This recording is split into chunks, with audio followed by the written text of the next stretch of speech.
Bonsoir à tous, il est 19h, c'est l'heure du 19h Sport sur TV7. On est ensemble pour 24 minutes de sport en Nouvelle-Aquitaine. On commence bien sûr cette émission par votre rendez-vous 100% UBB dans Top Rugby. On débriefera bien sûr cette défaite 29-19 face à Montpellier ce week-end avant de parler de la réception de Castres ce samedi à 15h. Et d'ailleurs, TV7 vous offre des places pour ce match UBB Castres à Chaban. Il vous suffit juste d'envoyer un mail à l'adresse juste en bas de l'écran, jeu@tv7.com. Attention, vous n'avez qu'aujourd'hui pour participer. Avec nous sur le plateau, Mamad Diaby qui répondra à toutes nos questions. Bonsoir. Bonsoir. Et comme tous les lundis, vous êtes avec moi sur le plateau, Mathieu Delzovo. Bonsoir. Bonsoir.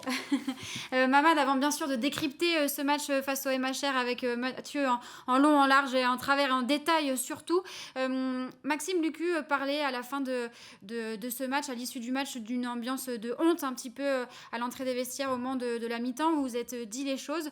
Justement, ce lundi, qu'est-ce qui s'est dit ? Est-ce que vous avez senti à l'entraînement le groupe particulièrement abattu, affecté par cette deuxième défaite consécutive en 2 jours de top 14 ? Non, alors il faut savoir déjà, après un match, on n'a pas toutes les idées claires par rapport au match qu'on vient de jouer. On n'a pas on a un peu tous les retours vidéo ou autres. Donc c'est ce qu'on a fait ce matin et on s'est rendu compte que effectivement oui, il y a eu un petit retard à l'allumage sur ce match en première mi-temps qui s'est matérialisé par beaucoup d'indiscipline, des fautes à répétition qui ont maintenu Montpellier dans le match et qui leur ont permis de nous mettre une grosse pression. Mais effectivement, à la mi-temps, lorsqu'on s'est dit les choses, des choses assez simples, des choses qui concernent l'aspect tactique et technique, on s'est rendu compte que quand on jouait notre rugby en deuxième mi-temps, on a su mettre cette équipe en difficulté. Donc oui, à chaud, on aurait pu croire que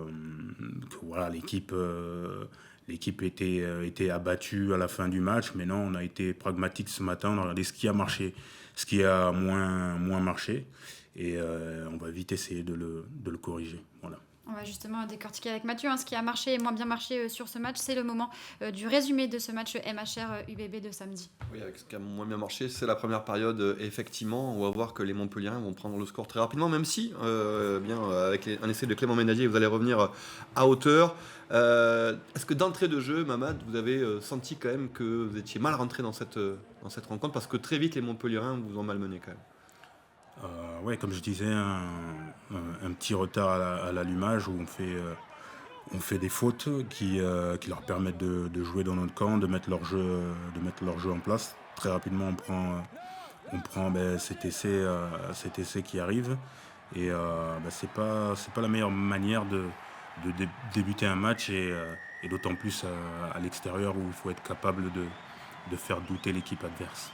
Avec donc le premier essai des Montpelliérains, ça leur permet donc au MHR de mener 7-0 puis 10-0, mais néanmoins, et ça c'est quand même aussi peut-être ce qu'il faut retenir, c'est que, et on l'avait vu aussi la semaine précédente face à Toulouse, c'est que même dans la difficulté, bien l'Union Bordeaux-Bègles ne lâche pas. Là on va voir la deuxième pénalité, on a mis un petit exemple des nombreuses fautes qu'il y a eu, surtout en première période pour l'Union Bordeaux-Bègles. On va voir que vous êtes capable aussi de revenir, de ne pas lâcher, avec l'essai de Clément Ménadier qu'on va voir sur un beau ballon porté. Ça aussi c'est une des nouvelles forces de l'Union, le ballon porté.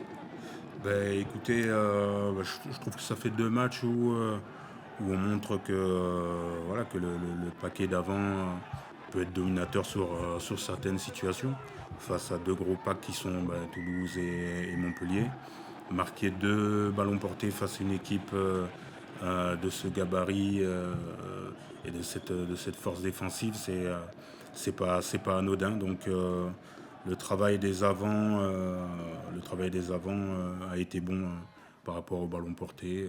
Donc ça c'est le positif qu'on peut garder. Donc on revient au fil du match à 10-7 en faveur de Montpellier, mais on va voir que sur un ballon un peu anodin, Mathieu Jalibert est contré par Béconnier qui va inscrire donc un deuxième essai. Ça va porter le score à 20-7. Il y aura un carton jaune derrière contre Timou sur un plaquage haut sur Garbisi qui vous a fait mal, l'Italien d'ailleurs, pour un score à la mi-temps 29-7.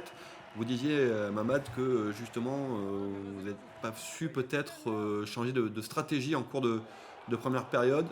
c'était quoi? Est-ce qu'on a vu qu'il y avait un premier rideau quand même assez dense de la part des Montpelliérains. Vous avez beaucoup utilisé le pied pour essayer de passer ce premier rideau, peut-être. Est-ce qu'il aurait fallu peut-être moins jouer au pied sur le premier acte, Non, peut-être? alors oui, effectivement, on a beaucoup utilisé le pied, pas forcément de la meilleure manière. Il y a quelques situations où il aurait fallu les mettre un petit peu plus sous pression et moins les laisser jouer comme ils voulaient. Donc voilà, donc il y a ça, il y a pas mal d'autres choses. Je ne vais pas vous faire la réunion de ce matin, ça risque d'être un peu long, même si c'est très intéressant, hein, parce qu'il y a toujours le regard extérieur. Et en fait, quand on se penche un peu plus sur le match, à froid justement, on se rend compte qu'il y a pas mal d'erreurs qui étaient évitables. Avec pas mal de fautes de main. Ça ressemble un peu à la demi-finale d'ailleurs, où vous aviez des occasions, des munitions, mais il y a encore des petites fautes de main, des en avant. Ça, c'est quoi? C'est le nouveau projet de jeu qu'il faut assimiler? Ouais, alors oui, effectivement, on est rentré beaucoup de fois dans leur zone de marque. Je crois 16 fois d'après les statistiques de ce matin, ce qui est beaucoup sur un match. Surtout, vous finissez à 3 essais contre 2. Donc, Voilà, donc ça montre que la deuxième mi-temps, quand même, on y a mis les ingrédients. Mais force est de constater qu'ils ont été plus efficaces que nous. En rentrant 16 fois dans leur zone de marque, on a fait énormément de fautes de main. Mais souvent, dans les matchs comme ça, quand on débute pas très bien, ça entache un peu notre confiance. Et puis, on fait le double d'effort pour revenir dans le match. Du coup, on est moins lucide, c'est un peu un cercle vicieux. Euh, donc voilà, mais voilà, force d'entraînement, de s'approprier le nouveau système de jeu, comme tu disais, eh ben, c'est des choses qui vont rentrer dans l'ordre, c'est sûr. il y a quand même 0 point marqué par le MHR en seconde période. Bénédicte, ça montre aussi les qualités défensives de l'Union Bordeaux-Bègles dans cette seconde période. Et justement, sur l'état d'esprit, comment est-ce que vous expliquez ce double visage entre la première et deuxième période? Est-ce que c'était juste une piqûre d'orgueil qui manquait, comme on a pu le dire sur la deuxième période, ou c'était peut-être plus profond que ça? Non, alors, quand on regarde l'ensemble du match, c'était pas un problème d'envie. Je pense pas. En tout cas, c'est pas ce que reflète le match. On aurait pu le penser justement à chaud comme ça à la fin du match, mais c'est plus en fait ces petites erreurs du début de match qui fait qu'on n'arrive pas à faire douter cette équipe de Montpellier. Après, en face, on a une équipe qui est champion de France, qui est en pleine confiance, qui a perdu son premier match à l'extérieur, qui joue son premier match à domicile. Il faut rien lui donner, quoi. Et on a donné à cette équipe trop de possibilités de nous mettre en difficulté. Donc c'est plus ça, quoi. C'est plus des erreurs qui nous ont mis dedans, quoi. À l'issue de ces 2 journées de top 14, l'UBB fait partie des 2 seules équipes à n'avoir gagné aucun match. Si je ne me trompe pas, c'est la première fois depuis l'acception de l'UBB en top 14 que l'équipe enchaîne 2 défaites sur les 2 premières journées du championnat. Est-ce que ça vous inquiète ou au contraire, c'est pas encore le moment de tirer la sonnette d'alarme? Euh, de, de la même manière que si, admettons qu'on gagne les deux premiers matchs de championnat, ça n'aurait pas fait de nous les champions du monde pour autant. Donc ce qu'il faut, c'est voilà, garder un juste milieu. Effectivement, oui, il faut gagner assez rapidement, à la fois pour nos supporters, parce qu'ils ont besoin voilà, de cette victoire, pour nous en tant que groupe, parce que quand on travaille comme on le fait, la meilleure des récompenses, c'est de gagner. Donc voilà, le club en a besoin, l'équipe a besoin de cette victoire, mais voilà, la mentalité qui consiste à être alarmiste au bout de 2 journées de championnat, quand on connaît la nature du championnat qui est le top 14, aussi long, aussi dur, avec des fluctuations de classement d'un week-end à un autre, je ne pense pas que ce soit la mentalité adéquate pour retrouver la victoire le plus rapidement possible. Aujourd'hui, il faut être pragmatique, voir la vérité en face. Oui, on a fait du très bon sur ces 2 matchs, on a fait aussi du mauvais. Donc il faut retenir le bon, corriger le mauvais assez rapidement et retrouver le chemin de la victoire, tout simplement. Voilà. Avec la venue de Castres notamment, donc c'est un adversaire compliqué. Le Castres Olympique, ce sont toujours des matchs très serrés entre l'Union Bordeaux-Bègles et le Castres Olympique. Qu'est-ce qu'il faut travailler en priorité cette semaine pour avant la venue de Castres? Sur quoi vous allez un petit peu insister? Alors ça, je vous le dirai pas. Je vais donner des billes. On n'est pas là pour ça, non, effectivement.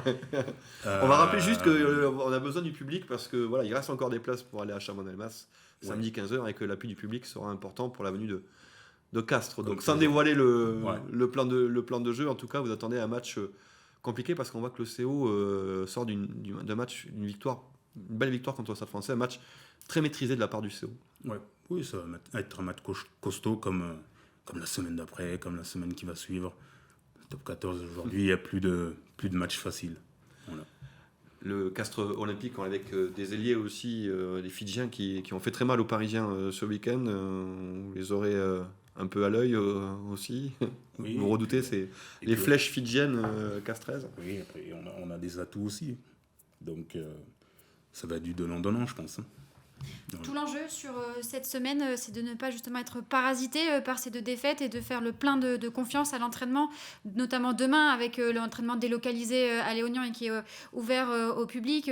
Surtout donner confiance à ces joueurs qui peut-être parfois ont pu la perdre au cours de ces rencontres, à l'image de Mathieu Jalibert par exemple. Bien évidemment, il y aura de la pression, hein, comme il y a eu de la pression sur le premier match et le match de Montpellier.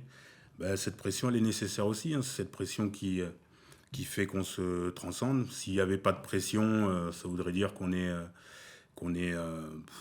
s'en fout un peu du résultat. Et là, pour le coup, ça serait inquiétant. Mais c'est pas le cas. Il n'y a pas un seul joueur qui s'en fout. Tout le monde a la pression justement pour essayer d'obtenir cette victoire le plus rapidement possible. Et c'est une pression qui est nécessaire. Le confort et la réussite, c'est pas forcément un allié sur le long terme. Donc soyons dans le dur maintenant et en espérant qu'on brillera tout au long de la saison par la suite. Voilà. C'est le discours que vous allez avoir auprès du groupe. Vous faites partie des leaders du vestiaire, du groupe. Ce sera un de vos rôles justement durant la semaine. Ouais, alors oui, voilà. Attention, être positif, ça n'entache en rien la détermination.